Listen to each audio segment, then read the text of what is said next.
Bonjour, je vais faire une petite vidéo sur le sac que je viens de recevoir pour mon matériel de photo. Un porte-brace. Je vais montrer le nom plus près. Focus, oui, porte-brace.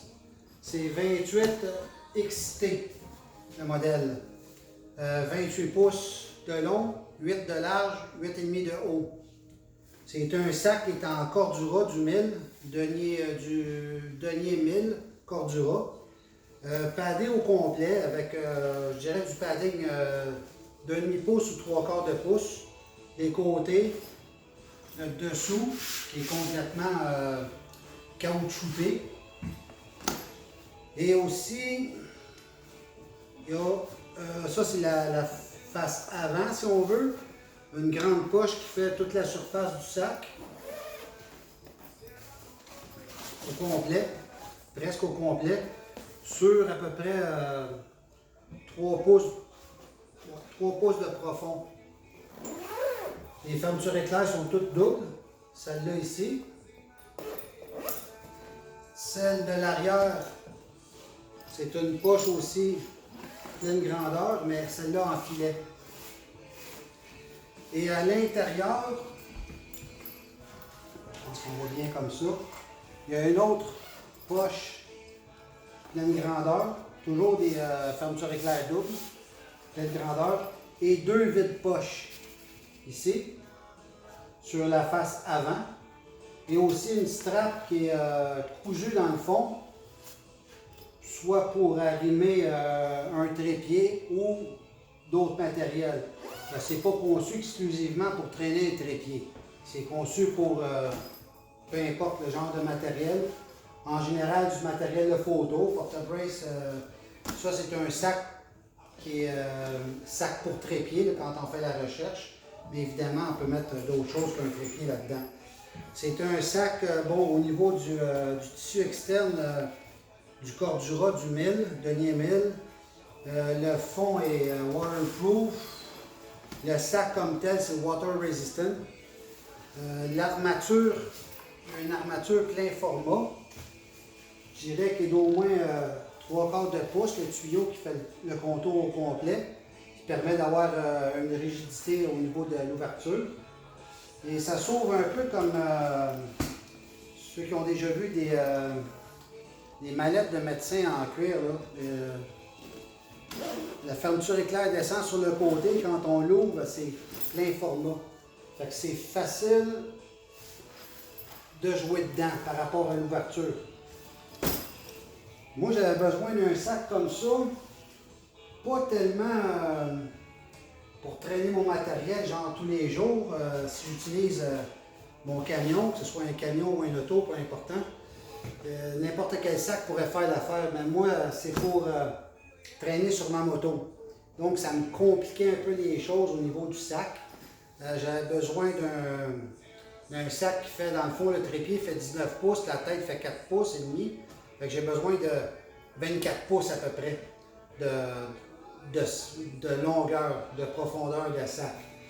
Puis je voulais pas avoir un sac qui est simplement en nylon, où ça aurait été comme compliqué un peu de l'arrimer sur la moto. Et si j'échappe la moto, disons, ça arrive. Je voulais avoir un sac qui est aussi solide. Puis comme le sac va être assis sur le banc arrière dans ce sens-là, je voulais quelque chose qui soit facilement ancrable au niveau de la moto.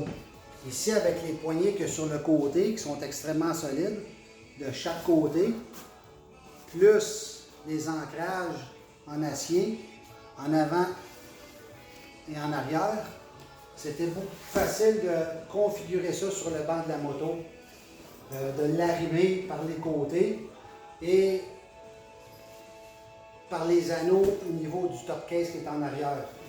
Et ensuite, pour l'ouverture, ça me facilitait la tâche aussi de l'ouverture plein format, comme ça. Étant donné qu'il est arrimé par les côtés, ça dégage toutes mes ouvertures en haut. Toute l'ouverture dans le fond, pas les ouvertures, mais l'ouverture en haut. Fait que pour moi, c'était un modèle qui était plus facilement arrimable sur la moto. Si j'avais pas une moto, je ne ferais rien en moto, je serais juste avec un véhicule, un camion ou une auto. Probablement que je ne l'aurais pas acheté parce que c'est un sac qui est dispendieux. C'est 200 $ US. Mais pour traîner sur la moto, pour moi, ça c'était plus facile qu'un sac standard, soit un sac de gym ou peu importe, un sac de nylon standard, où j'aurais eu plus de difficulté pour l'arrimer sur le siège arrière. Et en plus, en temps normal, un sac standard, soit un sac pour l'entraînement ou un sac de nylon tout court, il n'y a pas de protection comme telle. Fait que je voulais avoir quelque chose qui me sécurisait plus au niveau du matériel, que je pouvais facilement l'ancrer sans que ça bouge, sans que ça se promène, que ça s'en aille de tout bord, de côté. Et en plus, je voulais avoir une ouverture facile pour ne pas perdre mon temps à chaque fois que j'arrête, je repars, mettre le matériel, puis avoir une accessibilité qui était plus ou moins facile. Ça, avec ça, pour moi, c'était le sac idéal. Ça fait que pour moi, ça valait son prix. Puis en plus, la conception est vraiment... écoutez, c'est du heavy duty. Il y a aussi une strap pour l'épaule. C'est extrêmement bien fait. Ça aussi, c'est très épais. C'est du nylon. Les boucles, les arceaux, là, c'est en acier. Exactement le même type que sur les poignées, la poignée centrale ou les poignées de côté. C'est le même type de cuir. Dans le fond, c'est du Suède. Puis, même conception. Ça, c'est fait solide. Le sac, c'est fait solide. Tout est bien padé, tout est bien pensé. L'intérieur, les deux vides-poches de chaque côté, plus l'ouverture ici, la poche pleine grandeur. À l'intérieur, un autre en avant pleine grandeur et un autre en arrière pleine grandeur. Ça facilite un peu la répartition du matériel dans le sac. C'est plus le fun que d'avoir un compartiment où tout est mélangé. Il y a aussi ici un porte-carte pour identification, soit ceux qui font de la photo professionnelle, souvent ils vont mettre leur carte là, ou une carte de presse, ou en tout cas peu importe. C'est accessible de l'intérieur. Puis ça peut être pratique pour certaines personnes. Pour moi, ça n'a pas d'utilité, mais évidemment, c'est fait pour plusieurs aspects, beaucoup d'aspects. C'est pratique d'avoir ça, j'imagine, pour certains. Et comme tel, le sac, ben écoute, ça en vaut la dépense. C'est extrêmement bien conçu, bien fait. Les fermetures éclairs sont grosses, sont toutes doubles. Tout ce qui est anneau, poignée, tout est surpiqué en double. Le tissu du Cordura-1000, c'est extrêmement solide. Le fond est très solide aussi. En plus, waterproof, c'est un genre de caoutchouc aussi, le matériel. Même si le sac, lui, est juste water résistant, au moins le fond ne prend pas l'eau. Fait que c'était ça sur ce que j'avais à dire sur ce sac-là. Le Porta-Brace 28 XT. 28 XT ou 28 XL, attendez, je suis jamais sûr. C'est XL ou XT. Ça. 28 XT. 28 XT. Très bon sac. Et j'ai hâte de l'utiliser. Je l'ai reçu aujourd'hui. J'ai juste configuré comment j'allais l'arrimer sur la moto.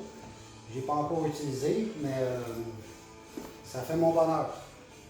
Je pense que ça va être dans les prochains jours, si la température le permet, parce qu'on est au mois d'octobre au Québec, la température elle est plus ou moins belle.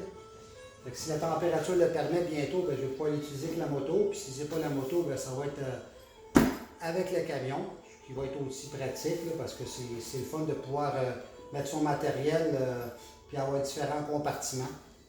Puis avoir un sac qui a du bon sens, c'est toujours plaisant de travailler avec quelque chose qui est de qualité.